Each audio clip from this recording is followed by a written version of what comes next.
Hi, I'm Steve, and you're listening to an ipushpull podcast. Today, we're going to cover all things hybrid working. Hybrid working as a practice is something that has grown massively in the last few years. And certainly, ipushpull is a company that has definitely benefited from embracing more flexible working practices. Today, I'm pleased to say I'm joined by Neil and Jack, who both work for ipushpull. And in this podcast, we're going to unpack exactly what it's like to work for ipushpull in a flexible working environment. So, to get started, it would be great if you could introduce yourselves, the role that you do at ipushpull, and just talk a little bit about your experience of flexible working. Neil, do you want to kick off? Yeah. So my name is Neil Weatherall. I am head of technical sales at ipushpull. My role involves talking a lot to our clients and prospective clients about what ipushpull can offer them in terms of value, then getting into particular use cases, maybe sort of working with them to do quick demos and POCs, and liaising internally with our sort of dev team to check what we can build, how we want to build it, etc. So yeah, a lot of external and internal communication. Yeah, what's your experience of flexible working? So my experience, I basically started flexible working with ipushpull.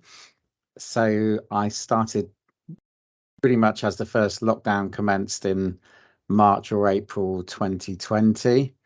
I think I was due to go into the office for some period of time during the week, if not full time. But the office sort of quickly fell by the wayside. So yeah, I've been remote since starting with ipushpull.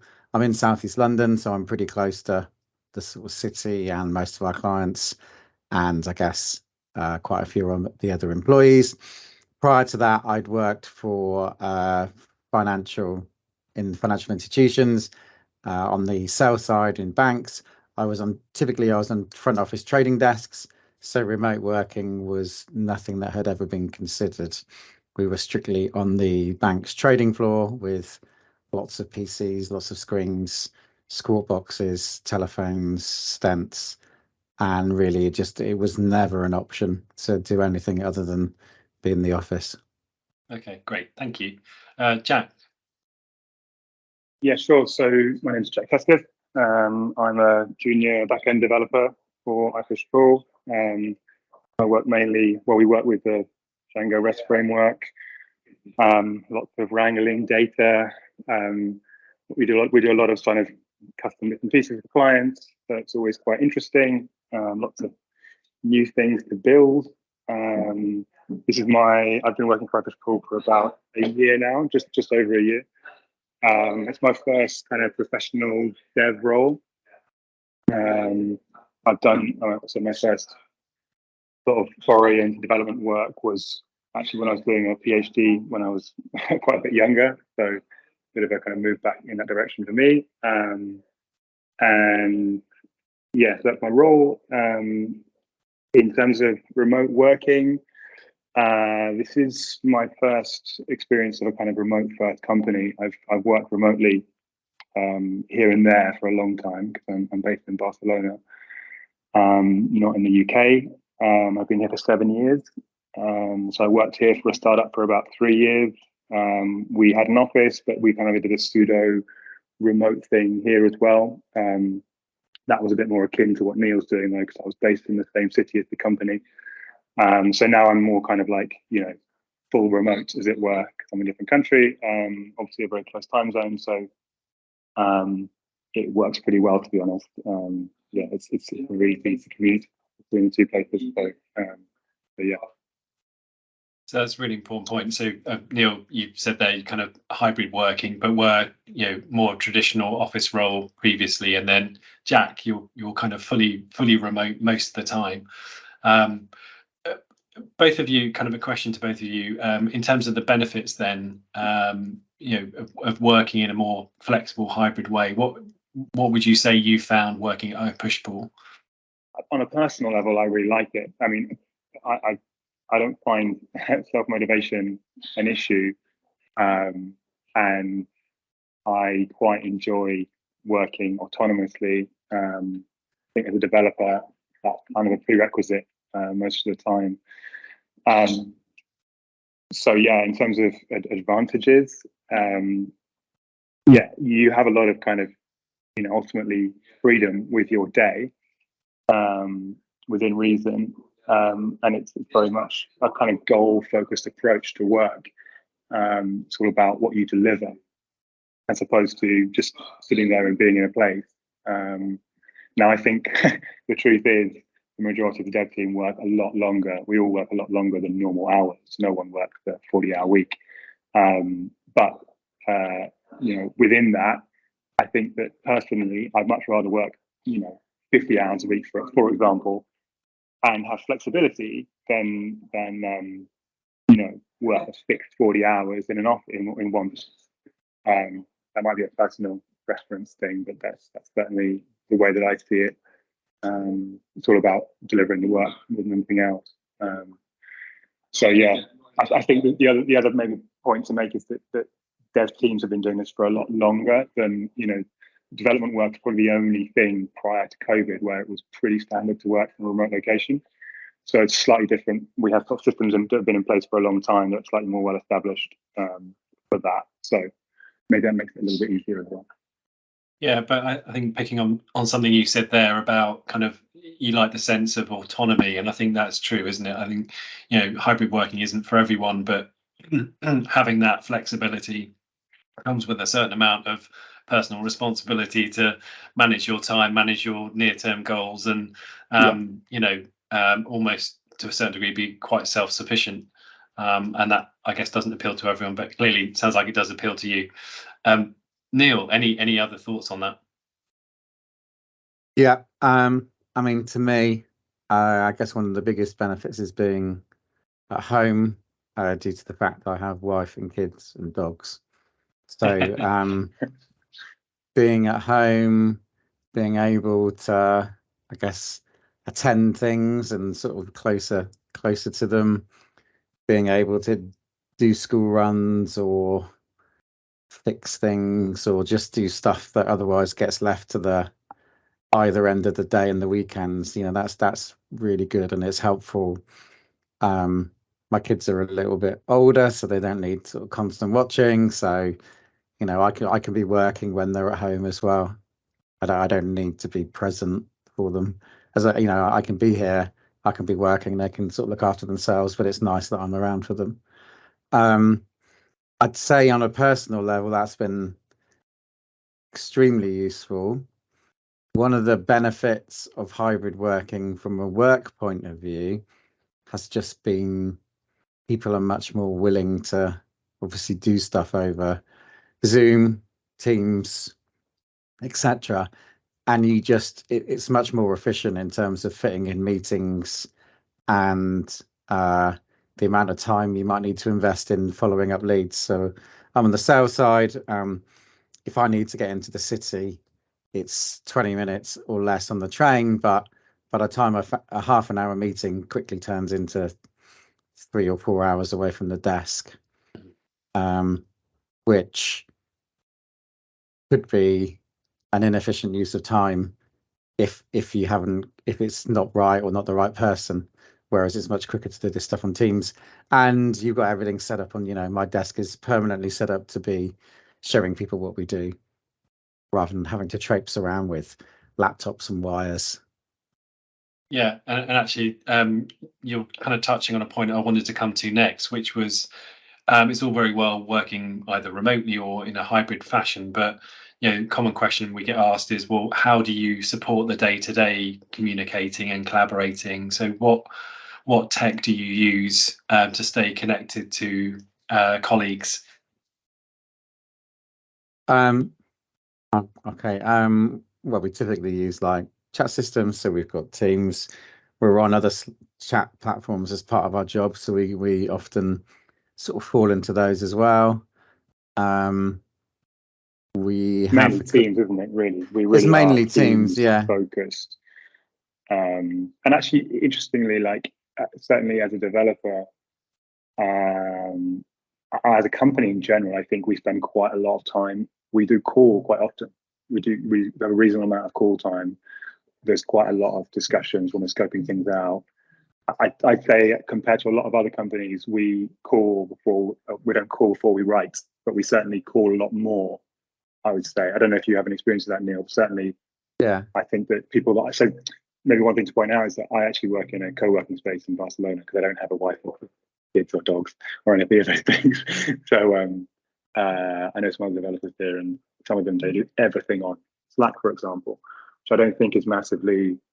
It can be efficient, but it's certainly, I think you miss some details out using just chat platforms and not using the call option, so I think as a company, we do have a tendency to be like, let's just do a quick call, and things are often resolved more quickly. I think that's definitely true, and I think we've migrated slightly from far too many. Okay, on my side of things, on the dev side, we had more regular calls scheduled during the first part of lockdown / flexible working than we do now, because I think it's much better to have a split, but between the ad hoc stuff and the sort of more regimented meetings. And I think because the regimented schedule was getting in the way of stuff, everyone's been quite happy to move to the sort of give somebody a call rather than writing a message or an email. And to be honest, I think a lot of the benefit of that as well is when you're in a smaller group rather than on the sort of weekly sales catch-up call, it's easier to have just a bit of a chat and the sort of social interaction. I mean, that does go on quite a lot on the other ones, to be honest, but it's when you're like, a one-to-one or just a small group of you, everybody here definitely feels like they're open to keeping the conversation going for a little bit longer, just to have that bit of like the water cooler moment, I think is what people have referred it to. The thing that you would do when you went to grab a coffee in the office and you just talked about what you saw on TV or what was in the papers. So I think that's why calls are quite good as well, because you can get that, because that can be one of the things you miss, obviously, when you're not in a work environment with other people. And to that point, obviously, ipushpull is kind of hybrid. I know, Jack, you work primarily remotely, but there are meetings, there are meetups. So just talk a little bit about that. I mean, I know we had one recently. There was a social in London. Again, not everyone can always make those if they're geographically distributed, but the importance of those kind of get-togethers when you're kind of working predominantly remotely, how important is that, would you say? It's pretty important. I certainly for us, from a sort of dev team perspective, it allows us to kind of sort of scope out. We do it on a roughly monthly basis, maybe every 6 weeks in reality, and it allows us to kind of scope out what's important over the next 1 month to 6 weeks.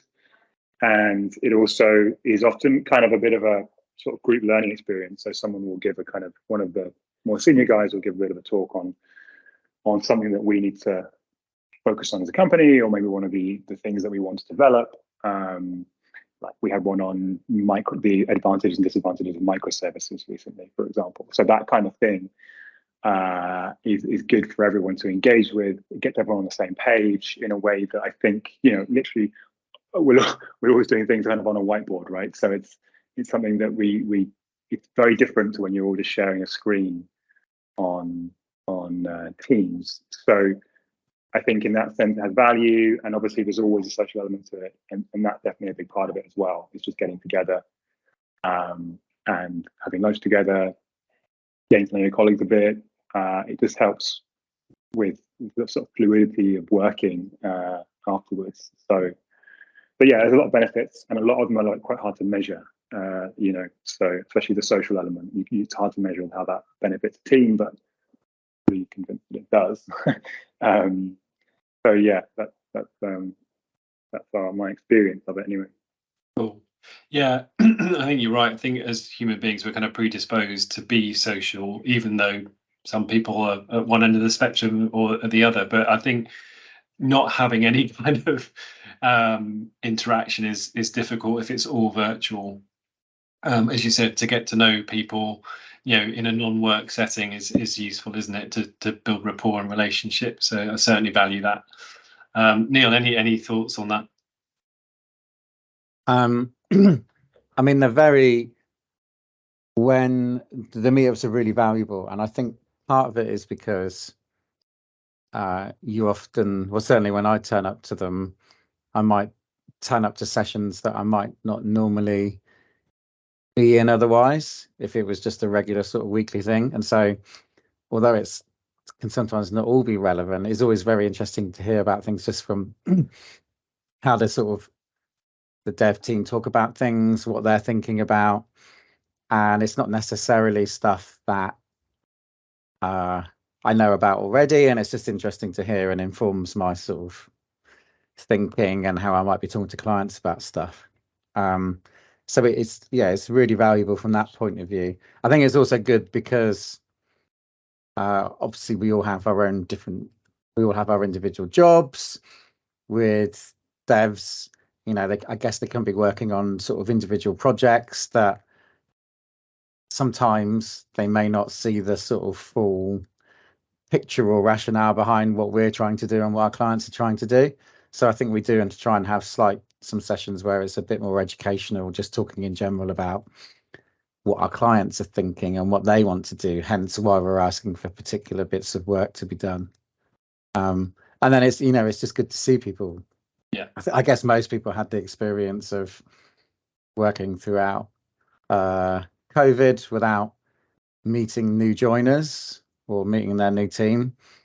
And it's quite, after a year of seeing someone on Zoom, it is good to meet them in person. And although it's not the case anymore, it is when we have new people join, it's really good to meet them in person and sort of, find out more about them and sort of create a bit of a rapport, because it's obviously easier to have that sort of connection across video calling when you've met somebody in person and know them a bit better.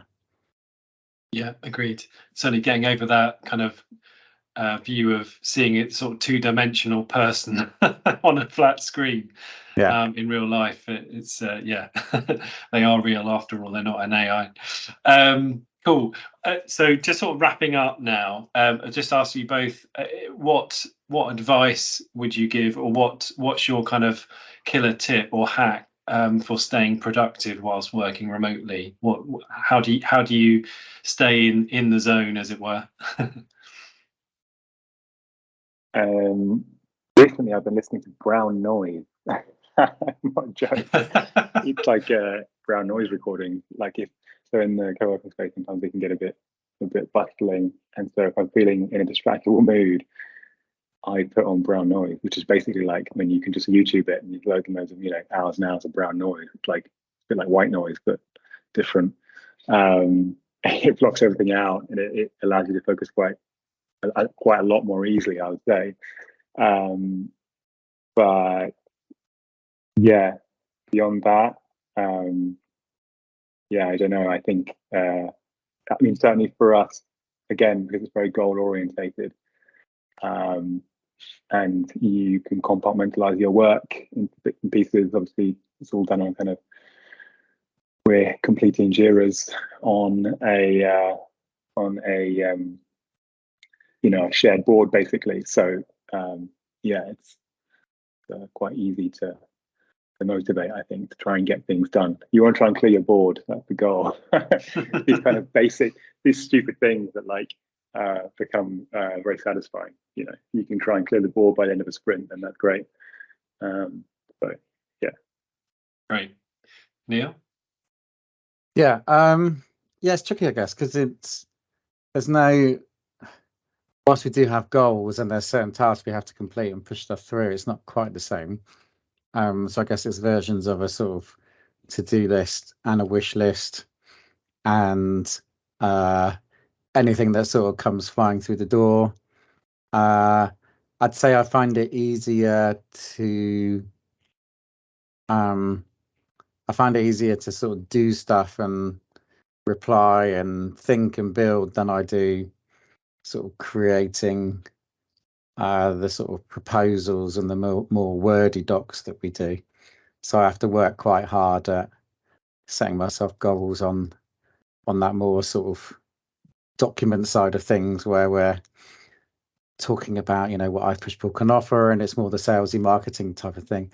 And so I guess on that, how I try to do it is started off, create a draft, get some feedback from other people, and just try and use my colleagues as one, a sounding board, and two, a bit of a if they know that I'm doing it, then they can sort of help chase me up and push me on, and we sort of drive each other to try and get stuff to how we want it. Cool, thank you. Last thing to finish on, just both of you, just quick 30 seconds on any advice you'd give to someone who is transitioning from more traditional office work environment to hybrid working. What advice or benefit of hindsight would you give them? I would say to just transition gently. By that, I literally mean just work in a hybrid fashion. Don't just work at home. Work outside of the house. And I'm sure that, you know, companies will be, you know, generous enough to subsidize or pay for your co-working as well. And that means that, you know, you can maybe do that 2 days a week and work at home a bit. You know, I don't think necessarily remote working needs to be solo working. That's probably the key thing. Great. I think there's two things I'd say. It's definitely, if it's a new company, it's definitely worth early on making sure that you get like non-work related contact, as in just social type of events or calls, or just something to sort of meet your colleagues without necessarily all being about work and goal setting and objectives. Because I think you sort of, you know, then you'll feel more comfortable when you've got to ask some stupid questions, because, you know, everyone needs to do it. And I think the other thing is just, you know, work hybrid or homework, you know, working from home is quite different, and you just got to, like, I guess, find your own way of setting your schedule. Or, I mean, one of the most annoying, I used to think working from home would be brilliant, about, you know, around lunchtime, because you can do whatever you want. But actually, you realise that if you're in the city of London, you've got the most amazing places to go and buy your lunch and get out of the house. Whereas your kitchen doesn't generally have everything you want in it. So no real pearls of wisdom, I'm afraid. So. Maybe get an Ocado order in. Tried that, and yeah. Then you have to decide in advance rather than that's true. 2 minutes more before. planning required. Excellent. Thank you both for those insights. Hopefully you found that useful. Thanks for listening.